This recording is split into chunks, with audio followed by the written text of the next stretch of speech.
नमस्कार मित्रों। सारी मेहनत पानी में, सुनसान एयरपोर्ट से वीरान राजधानी तक, दुनिया के 5 मेगा प्रोजेक्ट्स की कहानी जिसमें हुई सिर्फ पैसों की बर्बादी। अरबों डॉलर खर्च करके तैयार हुए दुनिया के 5 मेगा प्रोजेक्ट्स जो अब किसी काम के नहीं हैं। एक राजधानी है जो लाखों लोगों के लिए बनाई गई थी लेकिन फिलहाल वीरान पड़ी है। एक मेगा प्रोजेक्ट है जिस पर अमेरिका ने 1.25 लाख करोड़ रुपए बर्बाद कर दिए लेकिन उसका कोई इस्तेमाल नहीं। एक अनोखी फॉरेस्ट सिटी है जिसमें कोई रहने वाला नहीं है। हम यहाँ दुनिया के 5 मेगा प्रोजेक्ट्स की कहानी पेश कर रहे हैं जिन्हें बनाने में खर्च तो अरबों डॉलर हुए लेकिन आज वो किसी काम के नहीं है। मित्रों, आपको सुनकर लग रहा होगा कि जब इतना खर्च किया पैसा तो आज वो किसी काम के क्यों नहीं है। नहीं मित्रों, ऐसा नहीं है। पैसा भी बहुत खर्च हुआ, वो बनाए भी बड़े सुंदर गए, उनको बनाने की सोच भी बहुत सुंदर थी और वो दिखते भी बहुत अच्छे हैं। जैसा कि आप देख सकते हैं कितने सुंदर दिखते हैं, पर इनके सफल ना हो पाने की वजह कुछ और है। जी हाँ, तो चलिए हम आपको बताते हैं इस वीडियो के माध्यम से कि कौन से वो 5 प्रोजेक्ट हैं और क्या वजह हैं उनके फेल होने की। मलेशिया की फॉरेस्ट सिटी। मलेशिया में 5 आर्टिफिशियल आइलैंड में फॉरेस्ट सिटी को डेवलप करने का मेगा प्रोजेक्ट शुरू हुआ। इसकी लोकेशन सिंगापुर से महज 20 मिनट की दूरी पर थी, इसलिए इन्वेस्टर्स आकर्षित हुए। इसकी डिजाइनिंग में कई ग्रीन इनोवेशन किए गए। इस पूरे शहर को सभी सुख सुविधाओं के साथ जंगल वाला फील दिया गया। इसमें 2035 तक $100 बिलियन यानी करीब 7.45 लाख करोड़ रुपए निवेश किए जाने थे। 50 अपार्टमेंट का एक आइलैंड बनकर तैयार भी हो चुका है, लेकिन इसके फेल होने की वजह क्या है कि इस मेगा प्रोजेक्ट की ज़्यादातर फंडिंग चीन से हुई। चीनी नागरिकों को यहाँ मुफ्त में आने का पास दिया गया। इसका असर ये हुआ कि जो निवेशक अपने देश से महंगे अपार्टमेंट नहीं खरीद सकते थे, उन्होंने फॉरेस्ट सिटी का रुख किया और उन इन्वेस्टर्स ने 2019 तक 80% प्रॉपर्टी के मालिक हो गए। यानी कि 2019 तक 80% प्रॉपर्टी के मालिक चीनी हो गए। यहाँ सड़कों पर लगे साइन से लेकर स्कूल तक में मंदारिन भाषा का इस्तेमाल होने लगा। इससे लोकल मलेशियाई लोगों में आक्रोश बढ़ गया। मलेशिया की सरकार ने यहाँ विदेशियों के प्रॉपर्टी खरीदने पर बैन लगा दिया। आज की इसकी स्थिति क्या है मित्रों कि 7 लाख लोगों के लिए तैयार यह फॉरेस्ट सिटी में इस वक्त महज 500 लोग रह रहे हैं। नई प्रॉपर्टी बिक नहीं रही और जिन्होंने पहले से खरीद लिया है वो भी अब इसे बेचकर जाना चाहते हैं, इससे छुटकारा पाना चाहते हैं। दूसरा है मित्रों म्यांमार की नई राजधानी नेपिडो।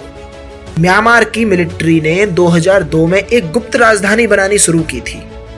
2005 में नेताओं ने नई राजधानी की घोषणा तो की लेकिन जगह नहीं बताई।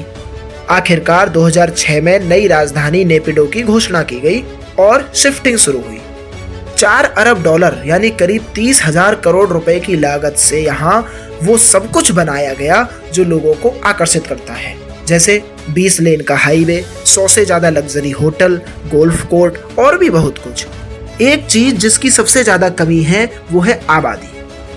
इसकी फेल होने की वजह मित्रों, पहला हेल्थ इंफ्रास्ट्रक्चर, दूसरा अच्छे कॉलेज और कारोबार के मौकों की कमी। इनकी वजह से लोग नेपिडो को अपना ठिकाना नहीं बनाना चाहते हैं। मित्रों, नेपिडो की आज की स्थिति क्या है कि 20 लेन हाईवे खाली पड़े हैं, होटलों में बुकिंग नहीं है, एयरपोर्ट पर इक्का दुक्का फ्लाइट आती है। अरबों खर्च करने के बाद भी देश की अधिकांश आबादी के लिए ये राजधानी बेकार है और लोग इसे घोस्ट कैपिटल भी कहते हैं। मित्रों, तीसरा है अमेरिका का Yucca Mountain nuclear waste repository. 1980 में अमेरिकी सरकार ने न्यूक्लियर वेस्ट का कोई स्थायी समाधान निकालने के लिए कोशिश शुरू की। 1987 में नवादा के यूका माउंटेन को चिन्हित किया गया। योजना बनाई गई कि पूरे देश के न्यूक्लियर वेस्ट को एक टनल के जरिए यूका माउंटेन में 300 मीटर अंदर दबाया जाएगा। 2002 में प्रोजेक्ट को अनुमति मिली और काम शुरू हो गया। अब इसके फेल होने की वजह है कि नवादा के लोगों ने इस रिपोजिटरी का कड़ा विरोध जताया। ओबामा के राष्ट्रपति बनने के बाद 2010 में इस प्रोजेक्ट की फंडिंग बंद कर दी गई। 3 साल बाद एक कोर्ट ने काम शुरू करवाया, लेकिन कोई ज्यादा प्रगति नहीं हुई।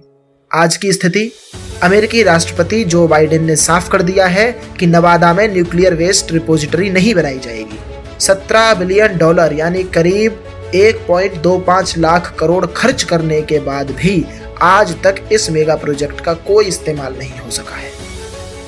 मित्रों, चौथा है स्पेन का सिउदाद रियल इंटरनेशनल एयरपोर्ट। स्पेन के ओवरक्राउडेड मैड्रिड एयरपोर्ट के विकल्प के तौर पर सिउदाद रियल एयरपोर्ट बनाने का काम शुरू किया गया था। यह सालाना 2 लाख यात्रियों की क्षमता रखता है, जिसे 10 लाख तक बढ़ाने की योजना थी। यह एयरपोर्ट 2009 में शुरू हो गया, लेकिन 2012 में इसे बनाने वाली कंपनी दिवालिया हो गई। इसके फेल होने की वजह मित्रों, इस एयरपोर्ट की लोकेशन मैड्रिड से करीब 200 किलोमीटर दूर है। शुरू होने के पहले ही साल ज्यादातर एयरलाइन ने यहां आने से मना कर दिया। 2019 में इसे महज 10,000 यूरो में नए मालिकों को बेच दिया गया। आज की स्थिति, 2020 में कोरोना आने के बाद सिउदाद रियल एयरपोर्ट को विमानों का पार्किंग यार्ड बना दिया गया है, जिससे कुछ आमदनी हुई। हालांकि दोबारा फ्लाइट शुरू होने के बाद यहां फिर से सन्नाटा पसरना शुरू हो गया है। मित्रों, 5वां और आखिरी है इंटरस्टेट H3। 26 किलोमीटर लंबा इंटरस्टेट H3 हाईवे बेहद खूबसूरत नज़ारों के बीच से गुजरता है। इसका प्रस्ताव सबसे पहले 1960 में रखा गया था। तमाम रुकावटों के बाद 1989 में प्रोजेक्ट पर काम शुरू हुआ। 1997 में यह बनकर तैयार भी हो गया। इसमें कुल $1.3 बिलियन यानी करीब 10,000 करोड़ रुपए का खर्च आया। प्रति किलोमीटर के हिसाब से यह दुनिया का सबसे महंगा हाईवे है। मित्रों, इसके फेल होने की वजह, 1960 के दशक में जिस उद्देश्य से इस हाईवे को बनाने की बात हुई थी, वो 40 साल बाद अप्रासंगिक हो गई। हाईवे का होनोलुलु शहर से कोई डायरेक्ट लिंक भी नहीं है, इसलिए क्षेत्रीय लोग इसका इस्तेमाल नहीं करते। हाईवे का एक समूह से शापित भी माना जाता है, क्योंकि इसे बनने में कई धार्मिक स्थलों को नुकसान पहुंचाया गया। आज की स्थिति, हवाई का इंटरस्टेट H3 आज सुनसान हालात में है। बेहद सुंदर नज़ारे होने के बावजूद यहाँ बहुत कम गाड़ियाँ देखने को मिलती हैं। मित्रों, ये थे 5 most useless mega projects of the world. ऐसी ही तमाम रोचक जानकारियों के लिए सब्सक्राइब कीजिए ज्ञानाधार चैनल को और जुड़े रहिए हमारे साथ। नमस्कार मित्रों।